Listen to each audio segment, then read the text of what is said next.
Today, we're going to be talking about how to learn. Now, here's what I know about you. You're already doing this. You're learning something right now. But what I want to talk to you about is the after process. You learn something, and how do you know what to implement and what to not? And even having that in your mind around, like, okay, I'm going to implement some things and I'm going to not implement other things. Instead of sometimes we're like, oh, yeah, I really need to do that because someone said this is the best way to schedule your time. This is the best way to wake up in the morning. This is the best way. And so I want you to really put on this filter that has things come in and you look at them as this like idea and this suggestion that may or may not be best for you. And the reason is because I'm going to share with you the thing that works best for me, especially even at the time, because what worked best for me 3 years ago doesn't necessarily work best for me today. So keeping that perspective in mind too. But I'm going to share with you what's currently working best for me. But that doesn't mean that that's the best thing for every single person that listens to this podcast. So when you're learning, you can think about it like an experiment. Like someone says, the best thing to do in the morning is to meditate. So I can try that. I can test that out.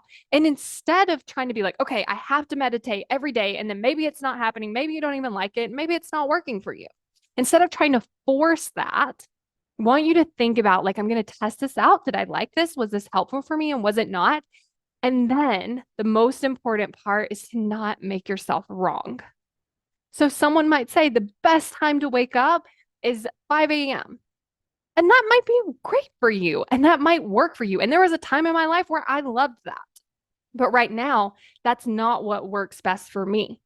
And so I want you to even let it be flexible within yourself. Like there might be a time that's like great for you to wake up. And then later, you might want to change it, but don't make yourself wrong for it.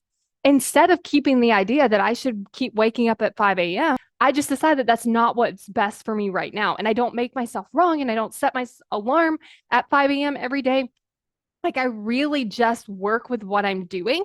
And of course, things come up. Like my brain's like, shouldn't you be waking up? Wouldn't that be better? And I just have to remind it, actually, not in this season, not where I'm at with my family, not where I'm at with like what's going on with my life. It was before, might be later, but right now it's not. So you really have to like remind your brain, like, no, we've checked. Like this isn't the best thing in the moment. And I also want to encourage you to make that flexible change. Like the change between here's what someone says, I'm going to try it. It doesn't work for me right now. And then not making that mean that you're wrong and that they're right. It's like, oh, that just doesn't work for me right now. And then again, letting it be flexible. Like it may never work for you. It might work for you for a week and then it doesn't. Letting there be that flexibility and just having fun with it. Like I'm just trying to find some things that work for me. I'm just trying to play around with some things that work for me. And like when you listen to content, it's like, here's some ideas, here's some suggestions, but not this is the best way to do something. Therefore, I must do it. And then if I don't do it, I'm wrong. So I really want you to play around with that and always remember that you are the expert in your life and going from that place. You being the expert, therefore, you know what's best for you. And then having your own back by telling yourself, look, I checked, this is what's best for me right now. And so that's what I'm going to do. I'm creating a course on how to create commitment. And if you want to get on the wait list so that you're the first to know when this course launches, then go to createcommitment.com and sign up for the wait list.